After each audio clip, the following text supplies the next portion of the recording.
Hello students, board exam बिल्कुल नज़दीक आ चुके हैं और आपके पास अगर देखा जाए तो बहुत ही कम टाइम बचा है। ऐसे में बच्चों आपको उन क्वेश्चंस पे ज़्यादा फोकस करना चाहिए जो क्वेश्चन आपके प्रीवियस ईयर क्वेश्चन पेपर में कई बार रिपीट हो चुके हैं। सो बच्चों, ऐसे ही मैं आपके लिए एक क्वेश्चन लेके आया हूँ जो क्वेश्चन आपके हर बार किसी ना किसी सेट में दिखाई दे जाता है। जनरली ये क्वेश्चन हमारा बच्चों क्वाड्रेटिक इक्वेशन से है और हम इस क्वेश्चन की अप्रोच को समझेंगे। सबसे पहले क्वेश्चन को रीड कर लेते हैं। सो क्वेश्चन क्या है बच्चों हमारे पास?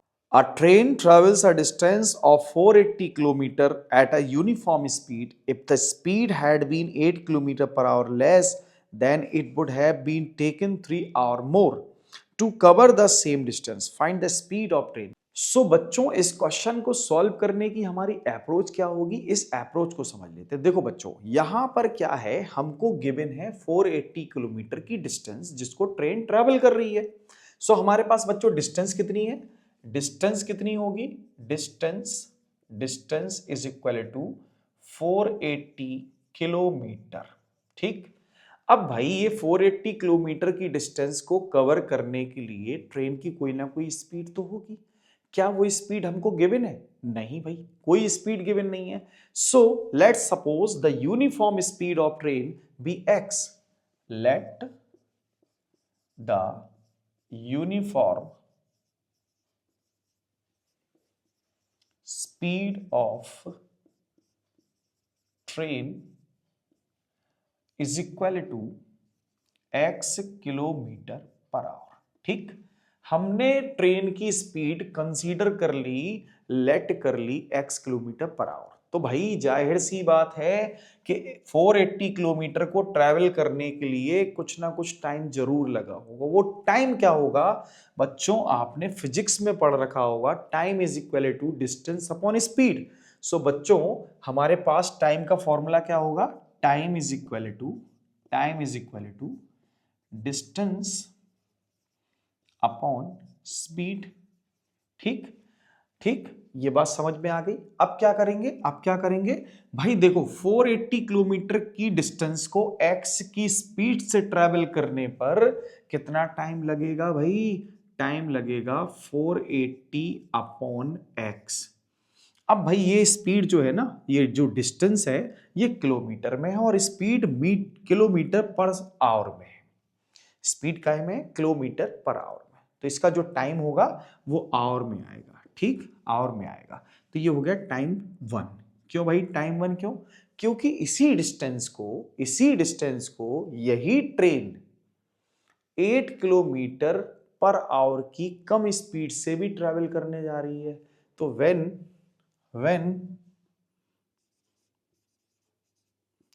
The speed of train decreased by 8 kilometre per hour. तो भाई जब 8 किलोमीटर पर आवर की स्पीड कम हो जाएगी तो न्यू स्पीड क्या होगी? New speed of train is equal to बच्चों, ओरिजिनल स्पीड क्या थी? x kilometre per hour. तो x किलोमीटर पर आवर से 8 किलोमीटर पर आवर सब्ट्रैक्ट होगा तो हमको मिलेगा x minus 8 kilometre per our. ये न्यू स्पीड मिल गई हमको ट्रेन की। ठीक है। अगर ये स्पीड न्यू है तो भाई अब टाइम तो डिफरेंट होगा। पिछली बार टाइम तो हमारे पास 480 अपॉन x था, अब टाइम कुछ और होगा। क्यों? डिस्टेंस तो हमारे पास 480 ही है। तो बच्चों जो टाइम मिलेगा वो टाइम होगा हमारे पास t2, और t2 इज इक्वल टू क्या होगा? डिस्टेंस, यानी कि 480। डिस्टेंस वही है बट स्पीड चेंज हो गई। डिस्टेंस अपॉन स्पीड ही हमारा टाइम होता है, तो distance upon new speed means new time, hour. ठीक। ठीक। अब बच्चों एक बात बताओ, आप कहीं जा रहे हो 100 किलोमीटर पर आवर की स्पीड से। ठीक है। तो 200 किलोमीटर जाने में कितना टाइम लगेगा आपको? 2 आवर। लेकिन अगर आप वही स्पीड 50 किलोमीटर पर आवर कर दोगे तो आपको टाइम कितना लगेगा? 4 आवर। इसका मतलब जैसे ही स्पीड डाउन होगी आपको टाइम ज्यादा लगेगा। ठीक, टाइम ज्यादा लगेगा बच्चों। तो स्पीड तो डाउन यहां हुई है, ठीक, तो टाइम ये वाला जो होगा ना ये ज्यादा होगा। ठीक है, it is more time than T1। सो बच्चों अगर T2 जो है वो T1 से बड़ा है, T2 जो है वो T1 से ग्रेटर है, तो ऐसी कंडीशन में T2 माइनस T1 एक पॉजिटिव वैल्यू आएगी।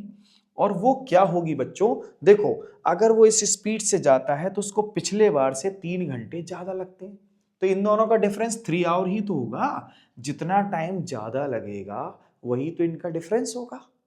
सो बच्चों इनकी वैल्यू पुट कर देते हैं। इसकी वैल्यू क्या थी, इसकी वैल्यू थी 480 upon x minus 8 minus 480 upon x is equal to 3। इनका लेते हैं बच्चों हम एलसीएम। सो ये हो जाएगा x minus 8 into x, LCM लेंगे तो ये हो जाएगा 480x। देखो बच्चों अब 480 का मल्टीप्लाई इससे भी होगा बट माइनस साइन के साथ, तो ये हो जाएगा माइनस, देखो माइनस 480 का मल्टीप्लाई इससे होगा कि नहीं होगा भाई, ये जाके इसके साथ मल्टीप्लाई करेगा, तो minus 480x and minus minus क्या होगा, प्लस प्लस प्लस, इनका प्रोडक्ट होगा। इसका प्रोडक्ट कितना होगा बच्चों, देखो 8 8 8 जा 64, 8 8 जा 64 एंड 8 4 जा 32, सो ये हो गया तुम्हारा 38। ठीक, ये बात समझ में आ गई होगी, ये बात समझ में आ गई होगी। इज इक्वल टू क्या है बच्चों, is equal to 3, is equal to 3। ये बात सबको क्लियर हो गई होगी। भाई हमने कुछ नहीं किया, हमने एलसीएम लिया, हमने एलसीएम लिया और ये वैल्यू कैंसिल, ये वैल्यू कैंसिल। अब क्या होगा, अब क्या होगा, देखो ये लिखा है आपके पास 3840 upon x square minus 8x is equal to 3/1। इस 3 से इसको कैंसिल करें, 3 1 जा 3 2 जा एंड कितना 3 8 जा। ठीक है, ठीक है, या बात समझ में आ गई होगी। ठीक, अब क्या होगा, अब क्या होगा बच्चों, देखो ये हो गया हमारे पास 1280 upon x square minus 8x is equal to 1। अब मैं क्या करूंगा, अब मैं क्या करूंगा, क्रॉस मल्टीप्लाई करूंगा, तो ये हो जाएगा x square minus 8x is equal to 1280। ठीक है, सो हमें इक्वेशन क्या मिलने जा रही है बच्चों, हमें इक्वेशन मिलने जा रही है, हमें इक्वेशन मिलने जा रही है x square minus 8x is equal to 1280, और मैं इसको यहां ट्रांसफर करूंगा तो x square minus 8x minus 1280। अब हमें 1280 के फैक्टर करने होंगे। क्या फैक्टर होंगे कि माइनस 8 आ जाए, तो बच्चों हम सब जानते हैं 1280 के जो फैक्टर होंगे वो होंगे -40x and plus 32x minus 1280 is equal to 0। अब हम कॉमन लेंगे, क्या कॉमन लेंगे, हम यहाँ x कॉमन लेंगे, so x minus 40 plus 32 common लेंगे, so x minus 40 is equal to 0। अब यहां एक ब्रैकेट और कॉमन आएगा, वो ब्रैकेट क्या है, देखो इस बात को हम ऊपर लिख देते हैं। ठीक है, थोड़ी सी जगह की कमी है तो मैं इसको ऊपर लिख देता हूं। इसमें कॉमन क्या आ रहा है, x माइनस 40, और दूसरा ब्रैकेट क्या होगा, x plus 32। Clear, so x minus 40 is equal to 0, so x is equal to 40। Observe करना बच्चों, ऑब्जर्व करना, x प्लस 32 को जब मैं 0 के इक्वल करूंगा तो x की वैल्यू नेगेटिव आएगी, और नेगेटिव कोई स्पीड नहीं होती, नेगेटिव स्पीड नहीं होती। So this is the final answer. I hope आपको ये सॉल्यूशन क्लियर हो गया होगा बच्चों। इस क्वेश्चन को मैंने इतना स्लो, इतना पेशेंस के साथ पढ़ाया है ताकि आपको इसकी एक एक लाइन, एक एक सिचुएशन क्लियर हो जाए। आई होप आपको ये वीडियो पसंद आया होगा। अगर बच्चों वीडियो पसंद आया है, मेरे पढ़ाने का तरीका सही लगा है, तो वीडियो लाइक करें, चैनल को सब्सक्राइब करें, साथ ही साथ अपने फ्रेंड्स को इस वीडियो को जरूर शेयर करें। Thank you.